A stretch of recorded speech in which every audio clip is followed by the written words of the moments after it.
Hello, everyone, and welcome back to Drama Chats. I'm Simona. I'm Katie.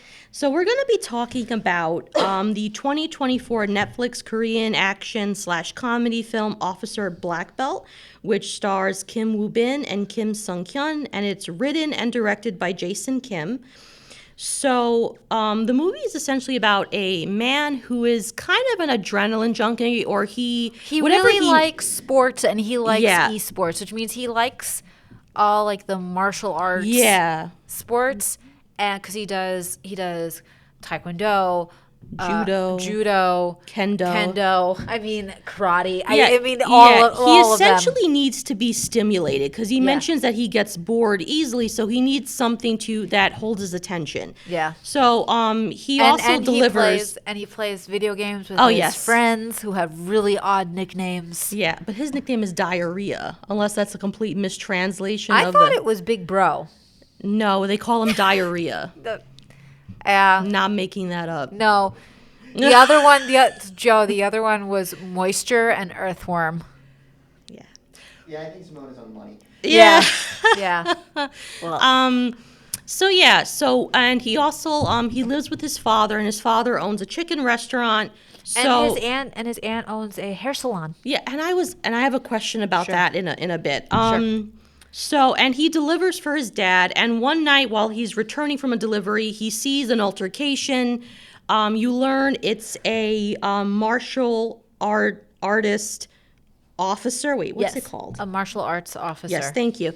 And he is trying to safely apprehend a parolee whose ankle monitor is either discharged or very low in its battery, and things go south. They're refusing to charge the. So Kim Woo-bin's character comes in and saves the martial arts officer from essentially being seriously injured because the guy attacks him. Can I just say that Kim Woo-bin is another hottie? He is, and he overcame cancer. You know, I was watching a reaction video to this movie because I just wanted to see who else was watching it. Yeah. And I was looking through the comments, and one of the people who was watching the video said that, and I was like, good for him. Yeah. He thankfully he overcame cancer and he returned to acting. And he after saving the martial arts officer, an older gentleman approaches him and asks him, you seem pretty good at this. Would you like to be a martial arts officer? And he begins the journey out of a feeling of like, okay, this is going to keep my adrenaline pumping. It's going to be exciting. And then eventually, so I just wanted to also preface that this movie deals with parolees or offenders that are involved in sexual crimes against children as well. So I wanted to put that out there. Yeah. If that's a topic that is very sensitive for you, then please, don't watch this video. But I wanted to put it out there first. And once he starts to realize what is actually at stake, his mindset shifts. Oh, he's full on. He becomes a full on martial arts officer. Yeah, and I was telling Katie prior to recording that the film starts off very humorous, and I'm like, okay, this is going to be a fun time. He's going to be nabbing these perverts, and it's going to be fun. Yeah, it gets dark really fast. It does get dark very fast because there's a character named Lee Jung-do who is a violent sexual offender, and his victims are children. I hate him. And he's released after 20 years in prison, and he's brought into this neighborhood. It looks like he lives with an older relative.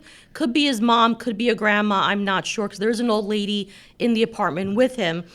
But his release sparks a lot of outrage because of the nature of his crimes. Oh, yeah. And when he moves into the area, justifiably, there's a lot of outrage and concern. Yeah. So Kim Woo-bin's character, who is Lee Jung, and his superior...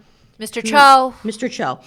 Basically, so they're short-staffed in their particular department. They're trying to get more martial arts officers because the role of the martial arts officer... It's like backup to the actual parole officer. It's basically someone who is obviously highly skilled in martial arts who can protect the parole officer in the event the parolee decides to get violent or aggressive in any way, shape, or form. Yes. So that's what their role is. But they're severely understaffed. And when Lee Jung-do is released, there's a sort of hyper alert or not alert, it's not the right word, but they really want to watch him. Constant vigilance. Because also, let's be honest, violent sexual offenders, they will reoffend. Oh, yes. That's the way it is. And because his victims are children, there is that added concern, so we have to be aware of him. I think he's also not far from a school, which I know in our country, things happen, but you're supposed to be, you can't, if you're a sexual offender, you can't live within a certain amount of blocks or whatever of a school or a daycare or whatever. I don't know if in Korea it works the same way. I'm not familiar with the laws, but there are children in the neighborhood. And unfortunately, one of the children becomes she's kidnapped. Because essentially, Jung Do is recruited to shoot pornography involving children for the dark web. So he's recruited by some shady pervert. And this young girl, unfortunately, becomes one of the girls who's kidnapped. Thankfully, Jung Do, because what I admire about Jung Do, too, is that he's extremely observant. Oh, absolutely. So he's hyper aware of things, and he says, something isn't right, something is off. And thankfully, he is able to rescue the young girl. He's seriously injured.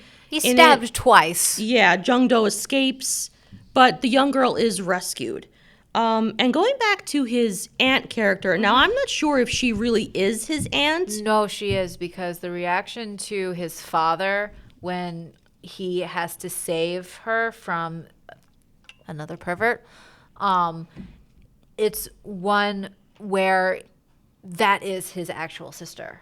Oh, okay, because I know in Korea, with an older woman, emo, you can also call someone aunt who's not necessarily biologically your aunt. So that was the question. The same in Spanish culture as well. Yeah, I think it's his actual aunt, his blood relative. Yeah. So essentially with the whole program is that the parolee has an ankle monitor. They have a parole officer, which every once in a while will check in, what are you up to? Oh, your battery is low. Are you going to charge it? And they have a whole monitoring system. You have to charge it.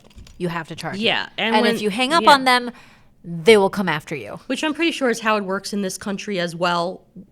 So I'm going to assume it works in the same kind of way. Except that they don't, even in Korea, they don't have martial arts officers for parole officers. I don't think these are real people, Simona.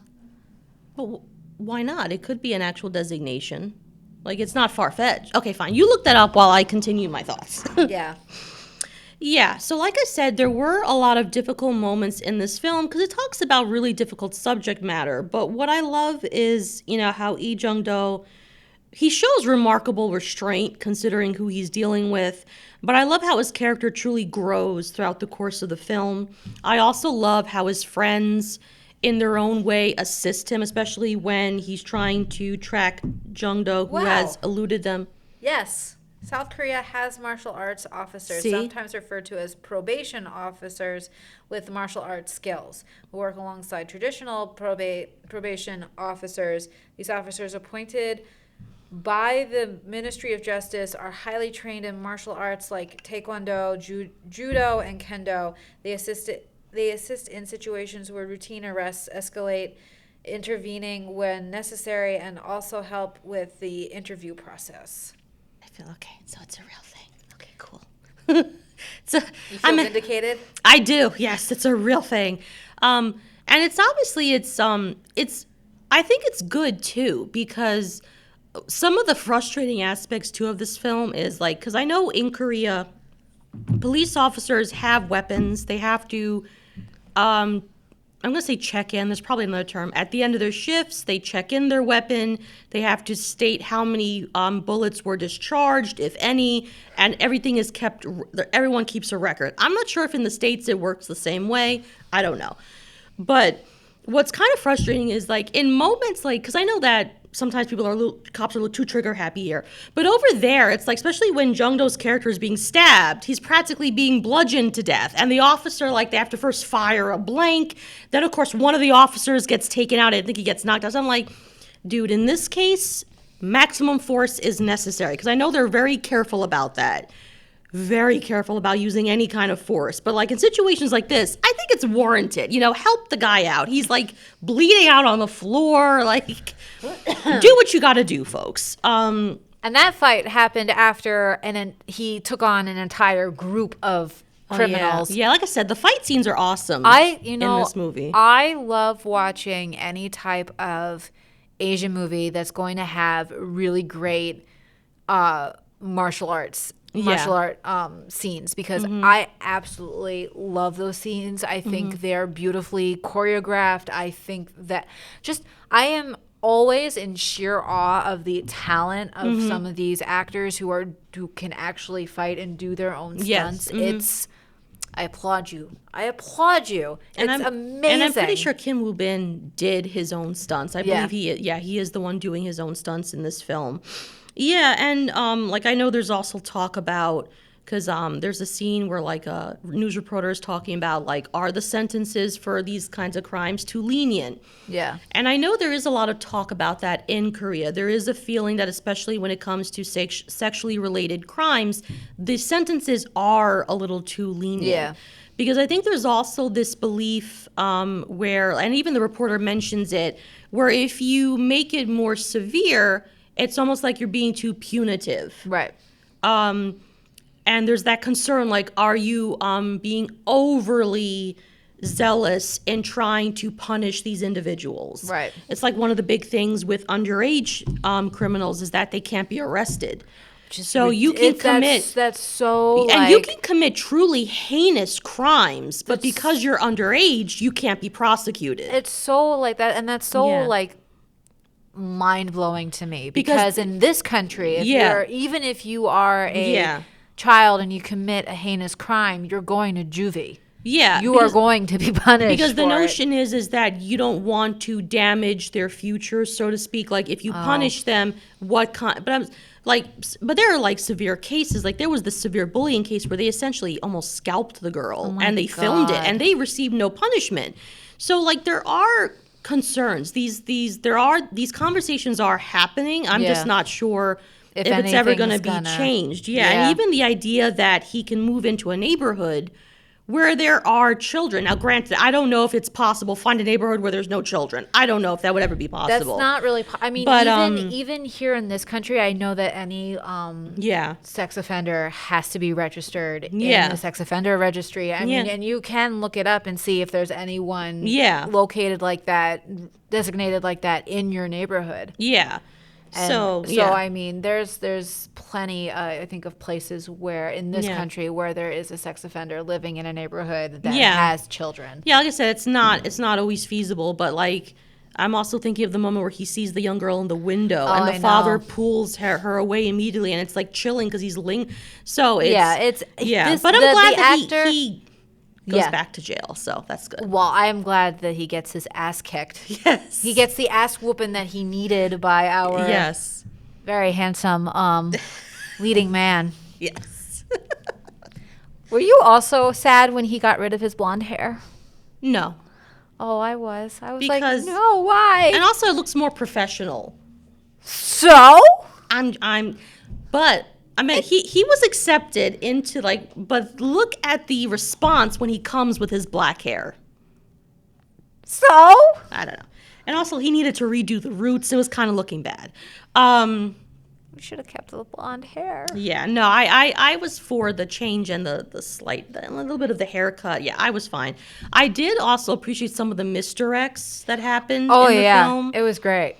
Yeah, a part of me, the guy that does try to attack his aunt, a part of me was like, oh, yes, he was in the aunt's shop before. Yeah. Mm-hmm. As soon as they start trying to figure out, because he cuts his bracelet, which is another thing, with this whole system, is that you cut it, you lose Wi-Fi connection. It's oh, well. Yeah. And the show brings it up constantly, oh, we've lost the connection, but, he's in the general area, so he couldn't have gotten far. Yeah. But, also paying attention to the fact that he was at the aunt's first and all that stuff. He didn't cut his ankle brace off. It was dying, and when they called him, he said that he was going to do whatever the F he wanted to that night, and then he went after. Yeah. But so overall, a really great film. I think it's one that I have wanted to watch since I did watch the trailer. It's a lot of fun, and there's a lot. There is levity in it. Yes, and I think it balances out really nicely. So after, like, I guess like one example is like after the fight, the main, like the big gang fight, and Mr. Cho, we learn after our protagonist wakes up in the hospital that his neck has been broken. We don't know if he's going to be paralyzed, but like and then he's got like a neck brace on, and it's him and our protagonist's 3 friends sitting together in the hospital just eating food and watching TV, and I was like, you guys. Yeah, they're really cute, and I like how his friends help out in their own way. Oh my God, it's great. And they use their expertise to sort of help him figure out where this guy has gone. Were you almost in tears too when the little girl comes to him to give him, like, to say thank you? Yes. I was like, oh my God. Because it reminded me of an actual case. Yeah. I'm not going to go into the details. But it shocked and it caused a lot of outrage. Oh, I bet. And in South Korea? Yes. Mm-hmm. And the victim is still around. She's unfortunately more than one way dealing with the consequences of what happened to her.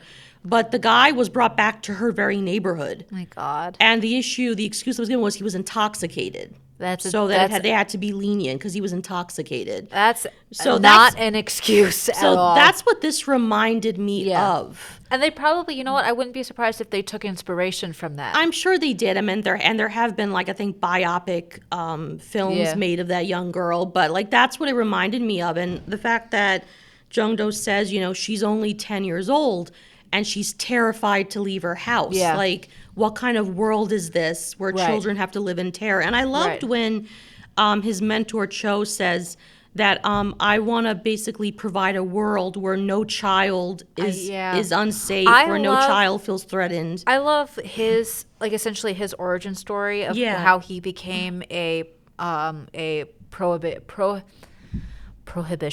It's not Probation, thank you. A probation officer, and that he was saved from a terrible car accident by police officers, but because he had damaged his growth plate in his legs, and one leg is shorter than the other now because of it, he can only be a probation officer. And I was just like, oh, it's such a great story, and like wanting to pay it forward and wanting to make a world better for children. And you know what? After this conversation, what I really feel like this film is like almost like a call to action. Yeah. That it's I don't want to call it a satire on it, because it's not. No, there's nothing funny about it. Yeah. But it certainly points the lens at the problems of the justice system, quote unquote justice system. No, there's no doubt about it. I think the fact that they have these conversations, like between the characters, the news reporter mentioning, are we too lenient when it comes to certain things? Right. And I think certain things might have cultural implications with certain things, or how sexual assault is viewed in general. Yeah. But I think the good news is that there's always hope for change. Absolutely. And I think with the younger generation, that change may very well happen. Yes. So there's always hope. And I think the unfortunate fact is that there will always be these crimes, because absolutely, it's the nature of man. It's unfortunate. Right. Like, I wish there was a world where, like, you wake up one day like, oh, this doesn't happen. Yeah. And I know that's always the goal, that's always the dream, but unfortunately it's not going to be the case. But thankfully, we have dedicated men and women in this country and in other countries where they fight to keep people safe. Yeah. And they take their jobs and their responsibilities seriously. Yeah. So we salute those men and women who do this job. It's not an easy job. Do we want to do a rating? Ass is kicked. Yeah. Sure. So I really enjoyed this movie. I really enjoyed the character arcs. I really enjoyed the story. The martial arts fighting was top notch for me. So I'm actually going to give this a 5 out of 5. Asses kicked. I would do the same. 5 out of 5 for sure. The comedy hits right. The drama hits right. When they blend both, it really works. Like even the opening when he's talking about, that he needs to be stimulated. And like how he just is a boss at everything that he does, whether it's kendo, whether it's taekwondo. Like I love it. But I also love, like, at first I thought they were going to go a different way with this character, that he was going to be this brat, this, like, doesn't do anything. But it's not. He has his passions. He has his friends. He has a wonderful relationship with his dad. He helps out his dad, which I appreciated. Just before we go, I absolutely love the character of the father. Yeah. He is so supportive of his son. Yeah.